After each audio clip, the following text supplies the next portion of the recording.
if the target is according to the one set by the European Commission. I have that one, yeah. Let's see first of all the EU, Southeast Europe member states.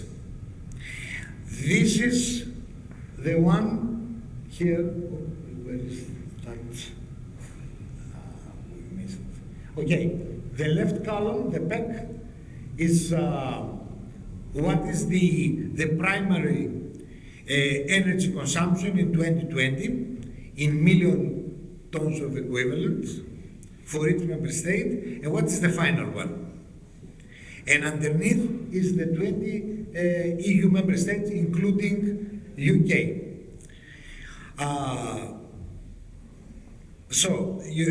The next one is the NEAPs, the Energy Efficiency Action Plans, and the Energy and Climate Plans for the countries, and what is their targets. In a lot of countries, it's ambitious. I'll give you the example of Greece.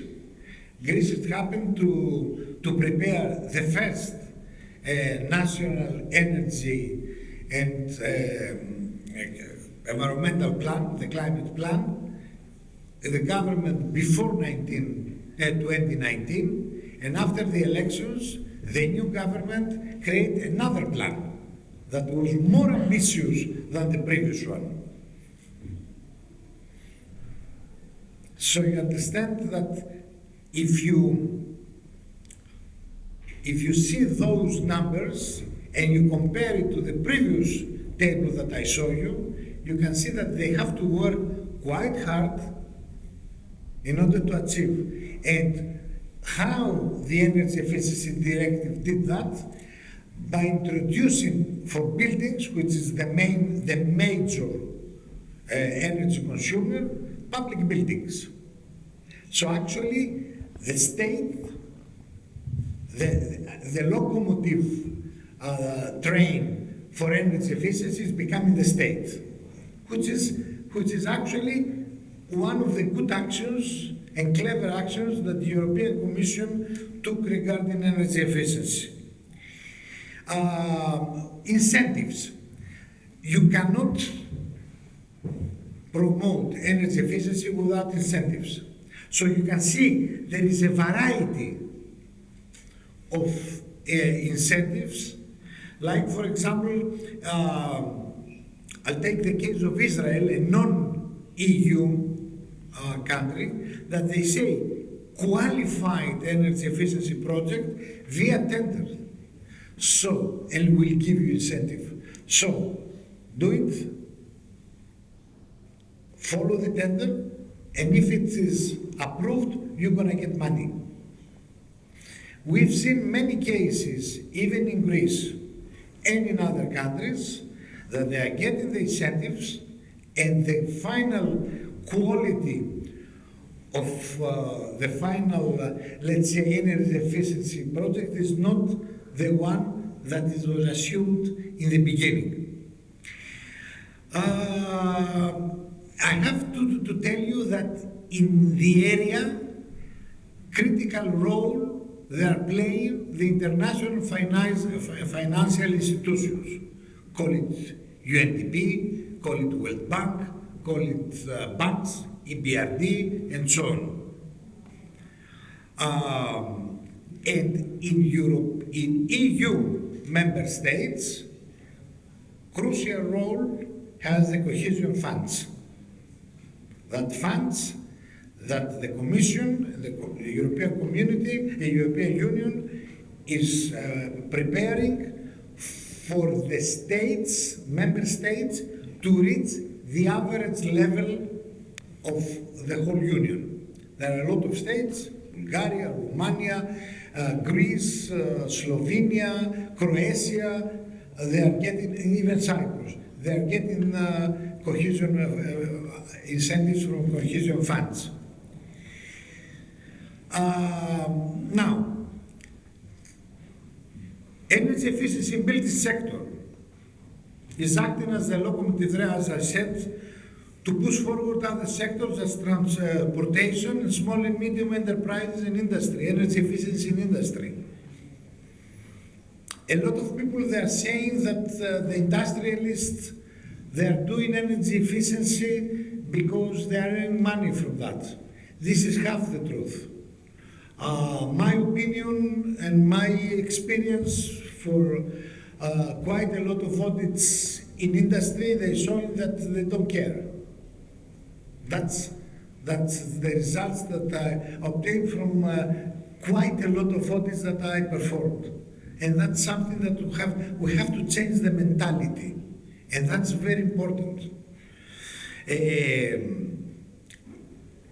Regarding energy efficiency, we can say that there are ongoing plethora of national efforts and programs. The public buildings are the main focus target area for buildings, and then is starting the private sector. And what we got back in 2020, late 2020, that we were writing the text, is that the Eurostat announced in early 2020 the EU energy consumption is rising despite the efforts to reduce it across Europe. A lot of incentives, a lot of money, they are given for energy efficiency projects, and in the same time we have energy consumption increase and CO2 increase. So that's two things, keep it in mind.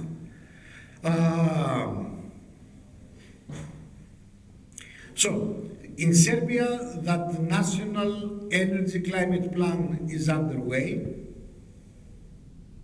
Supposedly by 2022 we're going to have it.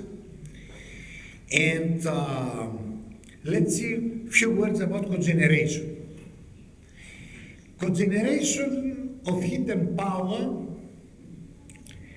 is considered as one of the main technologies to achieve the energy efficiency target set by EU. Just to refresh your memory,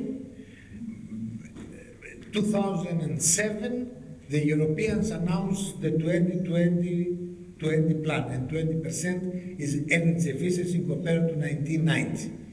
That 20 was never achieved.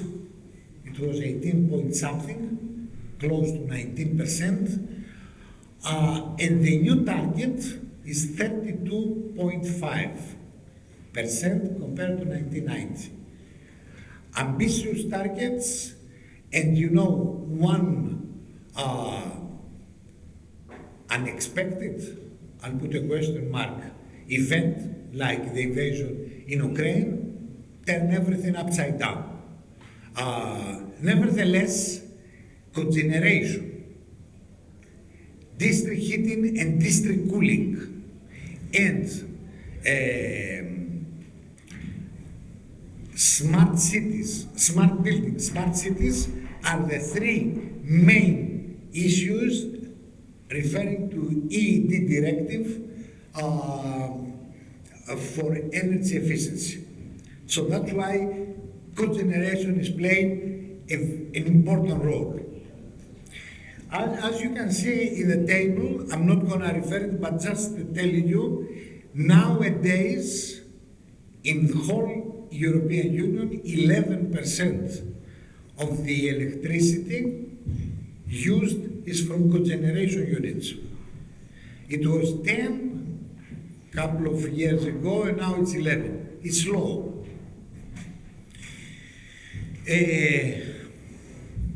What's happening in the region? In the region, there are countries that they don't even know what is energy, what is cogeneration, like for example Albania. Other countries that they already transposed the EED directive and the previous directive for cogeneration that is already incorporated into EED directive to their national energy legal system. And in their laws, they have a variety of incentives regarding cogeneration. Yes, okay. Now, as you can see in this table, cogeneration, mainly nowadays, and I noticed that it is for district heating, then it is for agricultural purposes. That's new thing rising up in Southeast Europe, big house, how do you call it? No, thermokipia. No, thermokipia, greenhouses. Thank you. Big greenhouses, 100,000 square meters, glass, that they need quite a lot of heating, and then is industry. And final one, small and medium enterprises. Still, small scale and micro CHP, that means up to 50 kilowatt electrical and up to 1 megawatt, they're struggling to enter.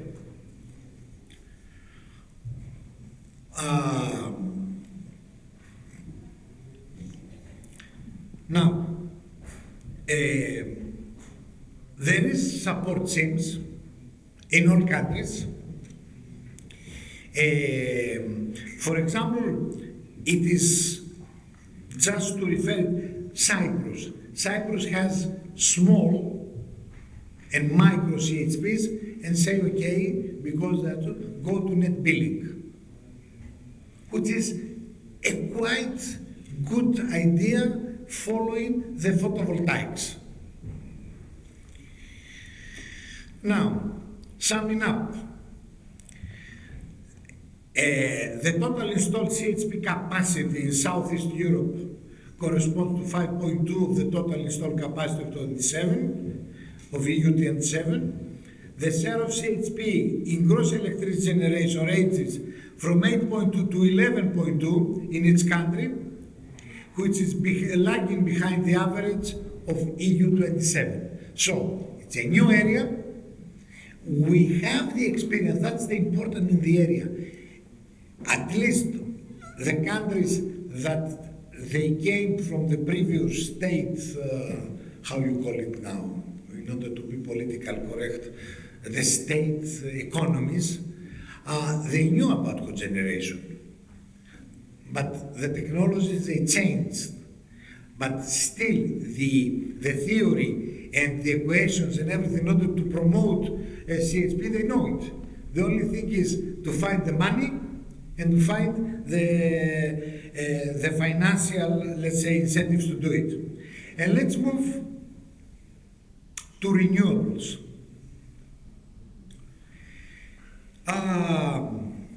It's mature, it's well developed, rest markets, at least in the majority of EU member states of the region.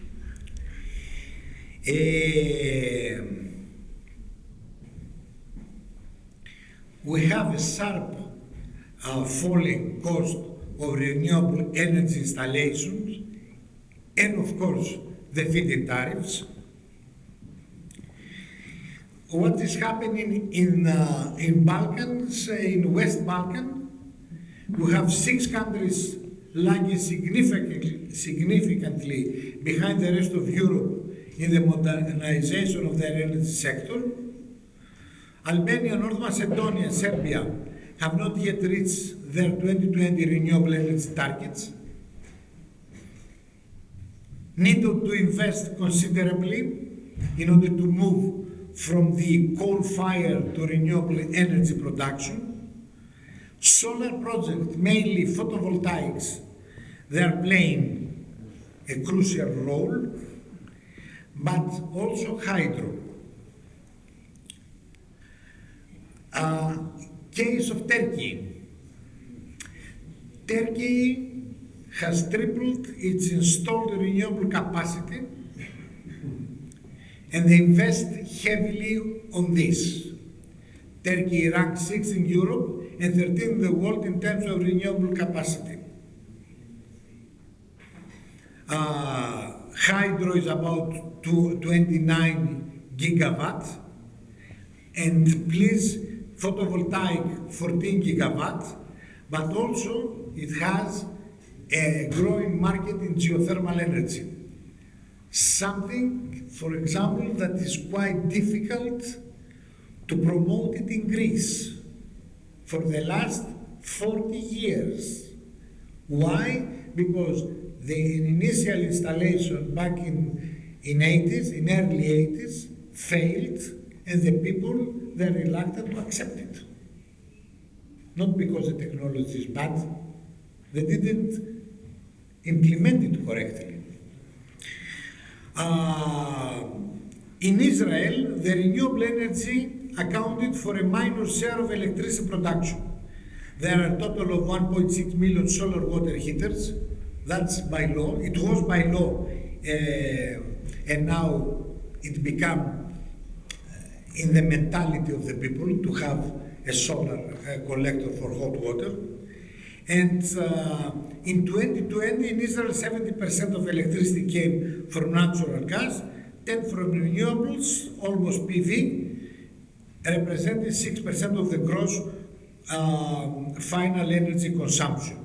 And in this table, you can see it all combined, the technologies, hydro, wind, PV, biomass, and geothermal, and the total for each country. I'm not going to talk, and I have all the countries above and Turkey, and then the total underneath, the grand total, as they say. One important thing is renewables install capacity with and without hydro. And please check the first one, which is Albania. With hydro 98%, the heaven of renewables. Without hydro, 0.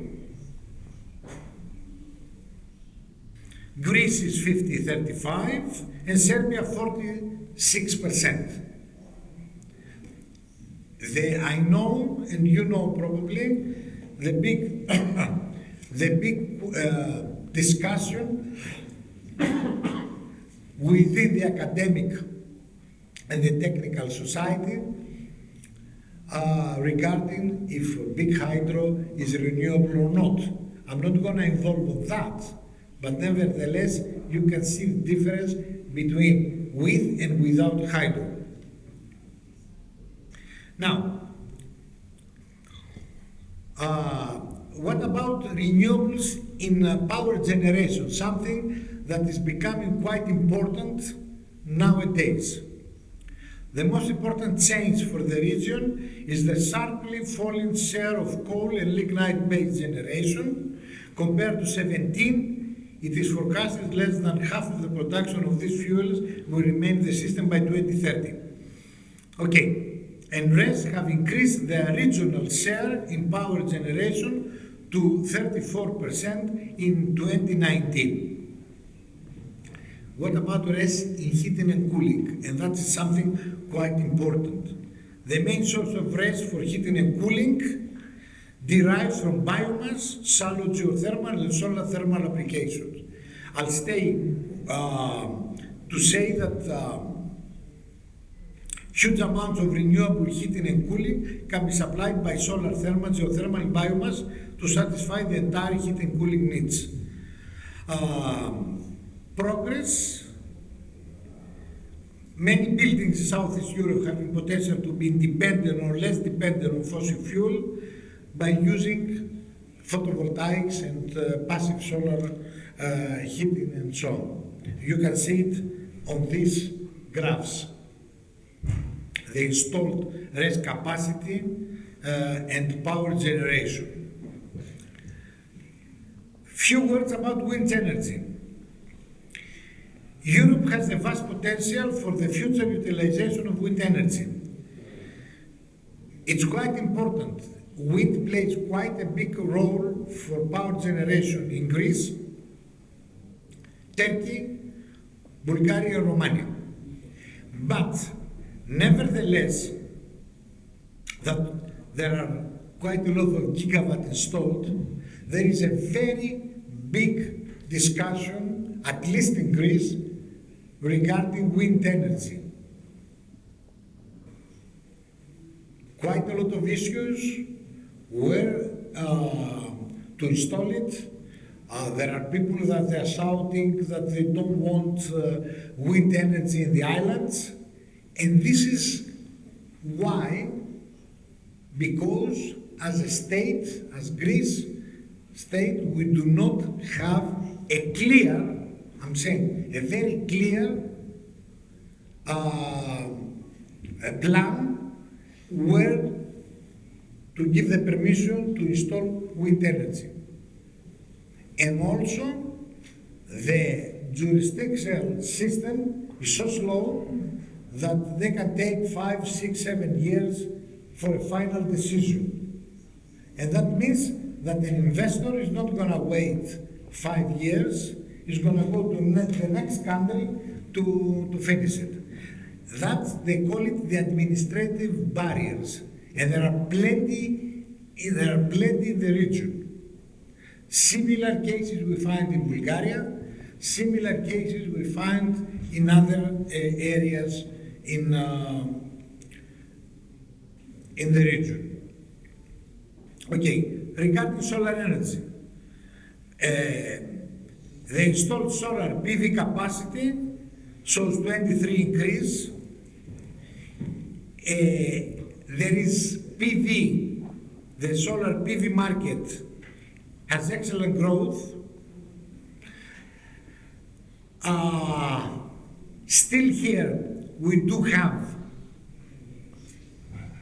administrative barriers, but the situation is a little bit better than the wind energy. Biomass. I'm sorry. Biomass, I'm sorry. Oh, I made a mistake now. Biomass. Biomass and biogas constitute sectors with high energy potential in Southeast Europe. Forest-based biomass is dominant in many countries in the region, especially agriculture, the main source. Biomass could supply 10 to 15% of the energy needed in Southeast Europe, but there are a lot of mentality problems in our region. For example, schools outside the big cities, why they should have oil in order to be heated? They can easily have biomass. You know what is the answer of the mayors? I'm gonna go back to the Middle Age. What I'm gonna say to my constituents? That I'm bringing the stoves of their grandparents to heat up? No, oil. Even it's expensive and it's only 1 hour in the morning and the kids, they are having classes with their coats and they don't have thermal comfort. That we found it in all over the region. Geothermal. Here we have a dominant player, Turkey. Greece, Romania, Bulgaria, Slovenia, and Croatia are seen the only countries in Southeast Europe with some relevant geothermal development. Croatia is the only country in the region, a part of Turkey, that have a geothermal plant of 16.5 megawatts. There is potential in Greece, especially in Dodecan, close to Turkey, that there are active volcanoes that they cannot be used because the people are against.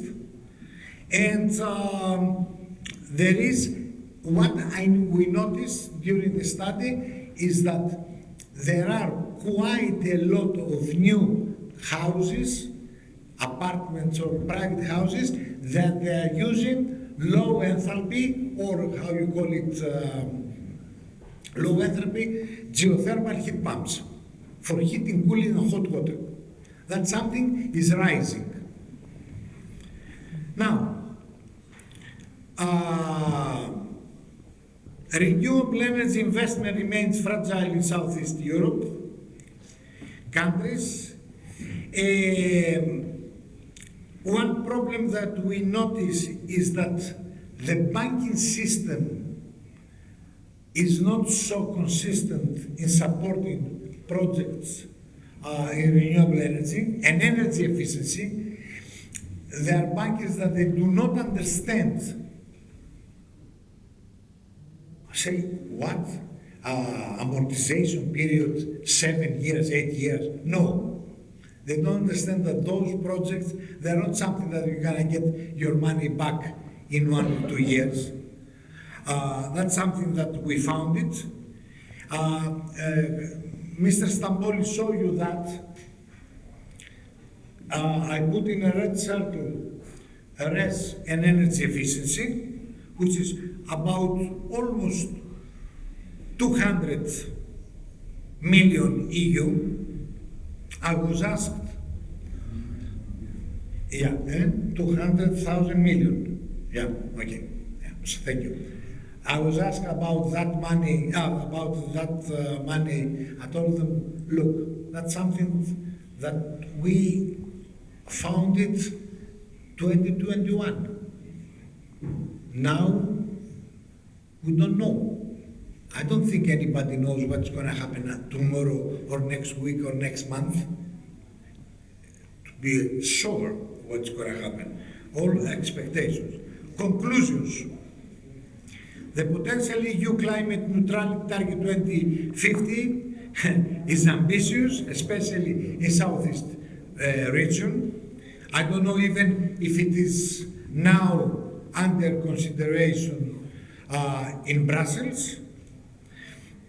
There can be investments in renewables, and probably we're expecting the banking system and IFIs to be less bureaucratic to promote and financing these projects. And that's it from me. Thank you very much for your attention. And if you have any questions, I'll be happy to answer it. Sorry for taking so long. Thank you.